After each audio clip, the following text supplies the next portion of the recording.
Alam mo ba na dati ay may bundok ng asin sa Pilipinas? Ito ang Salinas Salt Spring sa bayan ng Bambang, Nueva Vizcaya. Sa loob ng milyon-milyong taon, ang bundok sa Bambang ay naglalabas ng asin sa pamamagitan ng natural na bukal na may taglay na sulfate at carbonate salts.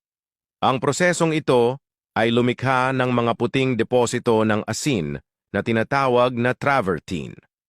Noong 1900 at 1900, isang malakas na lindol ang yumanig sa Luzon na nagdulot ng pagbabago sa daloy ng tubig sa ilalim ng lupa.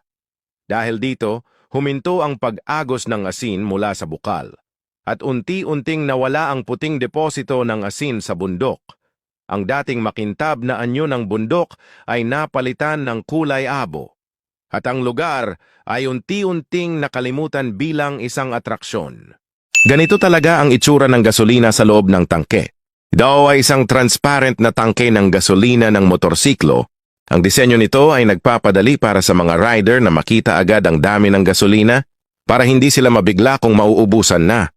Ang mismong tangke ay gawa sa matibay na plastic na hindi lang pumipigil sa tagas, kundi kaya ring tiisin ang panginginig at presyur habang nagmamaneho. Ngayon baka nagtataka ka kung bakit may pulang gasolina at may asul?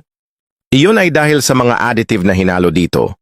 Ang pulang gasolina ay may mas mataas na konsentrasyon ng tetraethyl lead na nagpapataas ng resistensya nito laban sa engine knocking. Ang asul na gasolina naman ay may mga additive tulad ng methyl cyclopentane na tumutulong para mas kumpletong masunog ito at mabawasan ang usok o emisyon. Nakakita ka na ba ng eroplano na nagbubuga ng tubig? Sobrang lakas ng bugso na literal nitong kayang itaas ang buntot ng eroplano. Halimbawa na lang ang Lockheed C-130 Hercules. Kaya nitong magbagsak ng halos 3,000 galon ng tubig sa loob lamang ng 3 segundo.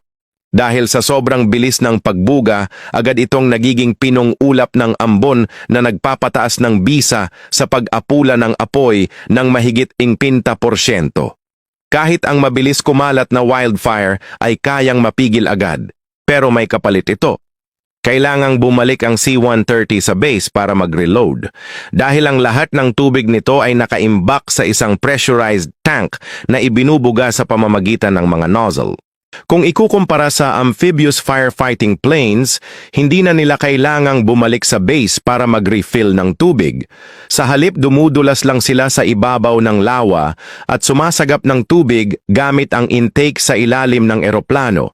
Salamat sa inertia at onboard pumps, kaya nilang punuin ng 1,600 galon ng tubig sa loob lang ng 10 segundo. Kaya, sa tingin mo, alin ang tunay na powerhouse?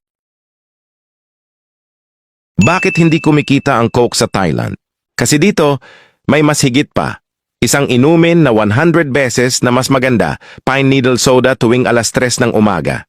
Nagsisimula ang proseso sa pamamagitan ng pag-akyat ng may-ari sa kabundukan para mangolekta ng malalambot at mabangong pine needles.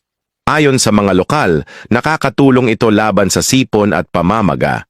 Isang natural na lunas sa trangkaso na ipinapasa mula pa noon ng mga ninuno. Pagbalik sa kanilang pwesto, hinuhugasan muna ng mabuti ang mga pine needle. Tinatanggal ang mga dulo nito para mas lumabas ang bango. Ngayon, eto ang sikreto. Bahagyang piniferment ito gamit ang kaunting asin. Ina-activate nito ang plant enzymes at pinapalalim ang lasa. Pagkatapos ng 24 na oras, hinuhugasan ulit ang mga ito at pinatutuyo. Isa-isa itong inilalagay sa mga bote na may lamang fruit sugar. Pero hindi pa dyan nagtatapos. May isa pang mahalagang sangkap, sariwang tubig mula sa bundok. Bawal ang tubig gripo. Dapat natural at malinis na tubig bukal para mapanatili ang maselan na kemikal na balanse. Pag na-seal at naiwan ng ilang araw, may kakaibang nangyayari. Nagre-react ang pine needle sa asukal at tubig, kaya nabubuo ang natural carbonation. Ang resulta, isang masarap na inuming may fizzy effect, citrusy ang asim at may malinis na forest na aftertaste. Likas, walang halo, walang additives. Kaya hindi makalaban ng Coke. Iinom ka ba ng isang lagok ng green gold na ito? Dito sa lugar na ito, lahat na babae ay nakatago ang mukha sa tabing. pag-ibig at kalayaan ay nawala. Kahit sinag ng araw ay hindi tumatama sa kanilang mga mata. Nagtatakip sila hindi dahil sa pambansang batas, kundi dahil sa tradisyon at karangalan ng pamilya. Dito, ang mukha ng isang babae ay para lamang makita ng kanyang pamilya at asawa. Sa pampublikong pagpapakita ito ay nakikitang kahiya-hiya. Paglabas nila, nagsusuot sila ng mabigat na saplot, na may dalawang maliliit na butas lamang upang makita ang daan sa harap bago ang kasal. Kahit na ang asawa ay hindi pa nakikita ang mukha ng kanyang asawa. Kung ang isang babae ay lilitaw sa publiko ng walang saplot, maaaring mga hulugan ito na magtatapos ang kanyang buhay sa araw na iyon. Ito ang Peshawar, Pakistan, na kabilang sa 10 pinakamapanganib na lungsod sa mundo. Dito ipinagbabawal ang pampublikong pag-awit at pagsasayaw, lalo na para sa mga babaeng hindi man lang marunong kumanta sa mga lansangan. Isang babaeng mga awit, para lamang sa paghabol sa kanyang karera ay napilitang tumakas, ngunit pinatay dahil dito. Sa mga kalye halos hindi nakikita ang mga babae kahit nasa paltos na 115 Fahrenheit na init. Nakabalot sila ng nakasusuklam at airtight na damit. Nakikita ang mundo sa pamamagitan lamang ng maliliit na ginupit na iyon. Kaya kung sakali mapadpad ka dito at isa ka sa mga babaeng mahilig sa disco at magilig sa swimsuit, magagawa mo lang ito sa loob ng kwarto upang maiwasan ang parusa. Sa Bangladesh, hindi mo kailangang bumili ng ticket para makasakay ng tren. May tinatawag silang freestanding tickets at hanging tickets. Ang hanging ticket ay para sa mga nakasabit sa gilid o pinto ng tren, literal na nakabitin habang tumatakbo ito. Libre nga, pero susubukin ang lakas at tapang mo. Ang standing ticket naman hindi ibig sabihin ay nakatayo ka sa loob.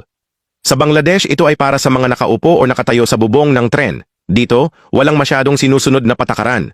Basta may espasyo, kahit saan pwede kang sumampa. Isipin mo ang tren na may 1,000 na upuan. Kaya nitong isakay ang higit sa 10,000 katao. Kaya lang, bumabagal ito dahil sa bigat. Pero sa kabila ng panganib, ganito nila nasusolusyonan ang matinding dami ng pasahero, isang praktikal na paraan para mas maging mabilis ang transportasyon. Kapag papasok na sa istasyon, hindi humihinto ang tren. Ang kailangan mo lang ay tiempo at tapang para makasampa.